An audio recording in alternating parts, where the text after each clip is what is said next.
نحمده ونصلي على رسوله الكريم اما بعد فاعوذ بالله من الشیطان الرجیم بسم اللہ الرحمن الرحیم۔ حضرت عبداللہ بن عمر رضی اللہ تعالی عنہما سے روایت ہے کہ آپ صلی اللہ علیہ وسلم نے ہم سے ایک واقعہ بیان فرمایا کہ گزشتہ زمانے میں 3 دوست تھے اور وہ تینوں کہیں سفر کر رہے تھے، اور کیا کہ اچانک بارش شروع ہو گئی۔ بارش نے ان کو وہ گھیر لیا۔ تینوں دوست سفر میں تھے، بارش آ گئی اچانک، اور یہ کہ تینوں کو بارش سے اپنا بچاؤ کرنا تھا، اور ان تینوں نے ایک پہاڑ کے غار میں پناہ لے لی، اور اچانک سے اس غار کا منہ بند ہو گیا کہ ایک بڑا سا پتھر وہ سرک کر اس غار کے منہ کے سامنے آ گیا، جس کے اندر وہ تینوں دوست تھے، اور غار کا منہ بند ہو گیا۔ اور تینوں دوست آپس میں ایک دوسرے سے کہنے لگے کہ یاد کرو کہ کسی نے کوئی اچھا عمل کیا ہو تو وہ بتائے، اور اس نیک عمل کا واسطہ دے کر اللہ تبارک و تعالیٰ سے دعا کرے کہ اس غار کا منہ اللہ تبارک و تعالیٰ وہ کھول دیں ہمارے اس نیک اعمال کے بدلے جو ہم نے کیے ہوں۔ تو اب تینوں نے وہ آپس میں ایک دوسرے سے کہنا شروع کیا، اور ان تینوں میں سے ایک نے یہ کہنا شروع کیا کہ یا اللہ، میرے متعلقین میں میرے بوڑھے والدین اور میری بیوی اور میری بچی تھی جو کہ چھوٹی تھی، اور ان سب کی کفالت میرے ذمے تھی۔ کیا کہ متعلقین میں سے بوڑھے والدین، بیوی اور چھوٹی بچی، ان سب کی کفالت وہ میرے ذمے تھی۔ اور جب میں جانوروں کا دودھ نکالتا تو سب سے پہلے کیا کہ اپنے والدین کو دیتا، حتیٰ کہ میری چھوٹی بچی وہ بلکتی، سسکتی، روتی، میرے پاؤں میں گرتی، لیکن کیا کہ اس کو میں اپنے سے دور کر کے، اور اس سے بھی مقدم کیا کہ میں اپنے والدین کو وہ جو دودھ نکالتا تھا جانوروں کا، وہ میں اپنے والدین کو پیش کرتا۔ ایک دن اتفاق سے جنگل کے اندر میں دور چلا گیا، اور یہ کہ واپسی دیر سے ہوئی رات کو۔ جب گھر پہنچا تو دیکھا کہ والدین سو چکے تھے، اور میں نے روزانہ کی طرح دودھ نکالا، اور نکال کر یہ کہ اپنے والدین کے پاس لے کر آیا جو کہ وہ سو چکے تھے۔ میں ان کے سرہانے خاموش ہو کر کھڑا ہو گیا کہ جب وہ اٹھیں گے تو میں ان کو سب سے پہلے کیا کہ دودھ پیش کروں گا، دودھ پئیں گے، پھر اس کے بعد باقی اور کام۔ حتیٰ کہ میری اپنی چھوٹی بچی تھی کہ جس کو بھی میں نے اپنے والدین سے پہلے دودھ پلانا گوارا نہ کیا، اور یہ کہ سوتے ہوئے والدین کو جگانا بھی گوارا نہ کیا، کہ جب وہ خود ہی بیدار ہوں گے تو اس وقت کیا کہ ان کو دودھ پیش کروں گا، اور یہ کہ اپنی بچی کو بھی دینا گوارا نہ کیا جو کہ چھوٹی تھی۔ اور چھوٹی بچی میرے پاؤں میں بلکتی رہی، روتی رہی، سسکتی رہی، لیکن میں نے اس کو دودھ دینا بھی گوارا نہ کیا کہ سب سے پہلے میرے والدین وہ دودھ پئیں۔ لیکن یہ کہ صبح سے پہلے ان کا بیدار ہونا بھی مشکل تھا۔ بہرحال میں نے صبر کیا اور کہا کہ یا اللہ، اگر میں نے یہ عمل تیری خوشنودی کے لیے کیا تھا، تیری رضا کے لیے کیا تھا، اب تو اتنا کر دے کہ یہ پتھر وہ غار کے منہ سے اتنا ہٹا دے کہ میں سورج کی روشنی ہی دیکھ سکوں، یا پھر یہ کہ ہم سورج کی روشنی دیکھ سکیں۔ اور اس کی دعا کی طفیل وہ پتھر غار کے منہ سے ایک طرف کو ذرا سا سرک گیا، جس سے کیا ہے کہ باہر سے آنے والی سورج کی روشنی غار کے اندر آنے لگی، اور ان لوگوں نے غار کا منہ دیکھا،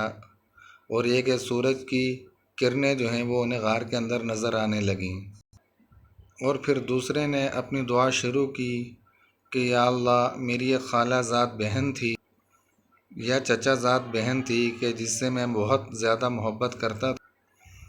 اور کہنے لگا کہ میں اتنی شدید محبت کیا کرتا تھا اپنی چچا زاد بہن سے کہ جتنی کہ عام لوگ دوسری عورتوں کے ساتھ کیا کہ ایک شدید قسم کی محبت کرتے ہیں۔ اور میں نے اس سے ملاقات کی خواہش ظاہر کی تو اس نے ملاقات کے لیے 100 دینار کی شرط لگائی، اور میں نے بڑی مصیبت اٹھا کر یہ رقم جمع کر کے اس کو دی اپنی چچا زاد بہن کو۔ اور جب میں اس سے خلوت میں ملا تو اس نے مجھے کیا کہا کہا کہ اے اللہ کے بندے، خدا کے خوف سے ڈر اور میرے جسم کو ریاں ننگا نہ کر۔ اور میں یہ سنتے ہی اس کو چھوڑ کر اٹھ کھڑا ہوا اور کہا کہ یا اللہ، اگر تو یہ جانتا ہے کہ میرا یہ عمل تیری رضا اور خوشنودی کے لیے تھا تو اس پتھر کو جو غار کے منہ کے اوپر آ سرکا ہے تو اس کو ہٹا دے یہاں سے، تاکہ ہم کسی طریقے سے یہاں سے آزاد ہو سکیں۔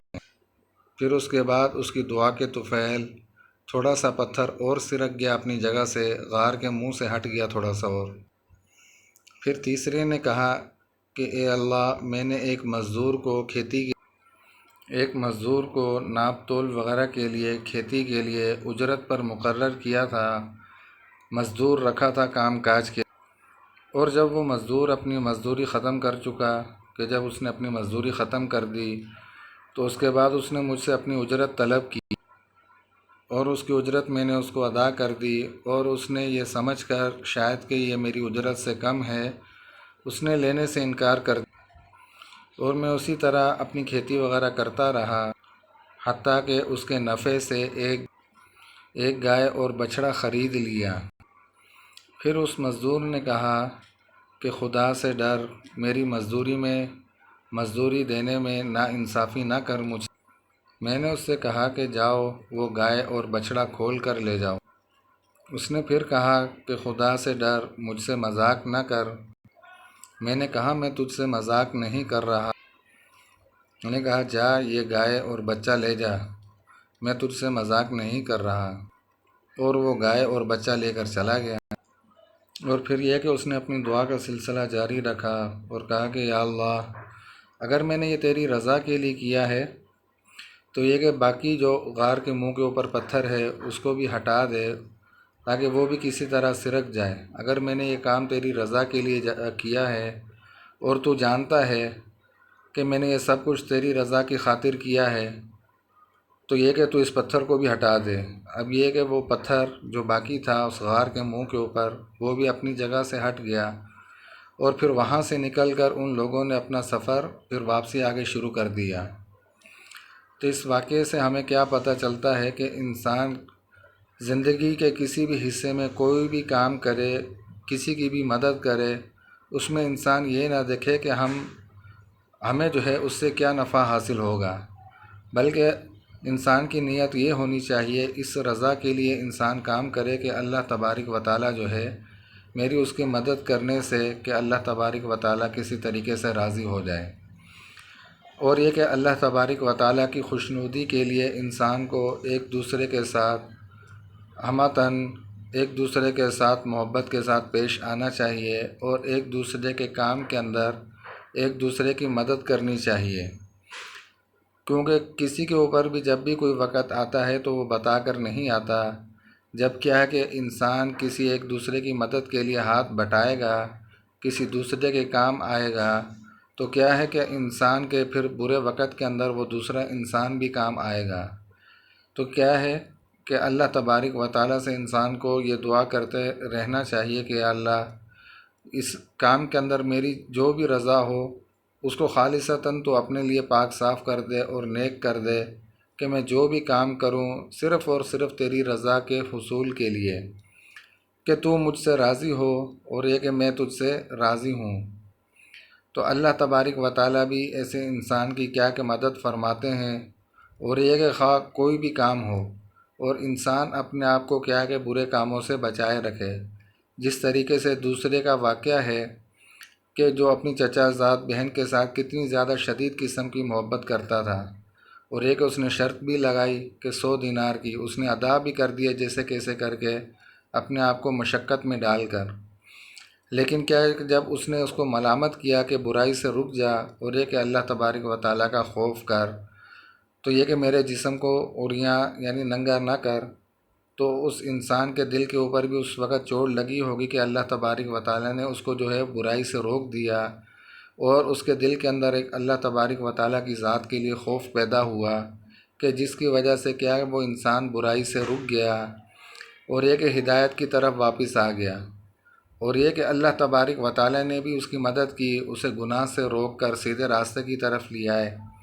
اگر یہ کہ وہ صحیح نہ ہوتا انسان اور اس کی رضا خالصتاً اللہ تبارک و تعالیٰ کی رضا مقصود نہ ہوتی تو اللہ تبارک و تعالیٰ اس کی دعا کو کیسے قبول فرماتے؟ حالانکہ اللہ تبارک و تعالیٰ تو دلوں کے بھید جاننے والے ہیں۔ اللہ تبارک و تعالیٰ کی رضا کے لیے اس انسان نے کام کیا تھا تو اللہ تبارک و تعالیٰ نے اس کی بھی مدد فرمائی۔ تو اللہ تبارک و تعالیٰ ہم سب کو ایک دوسرے کی مدد کرنے کی توفیق عطا فرمائے۔ وآخر دعوانا ان الحمد للہ رب العالمین۔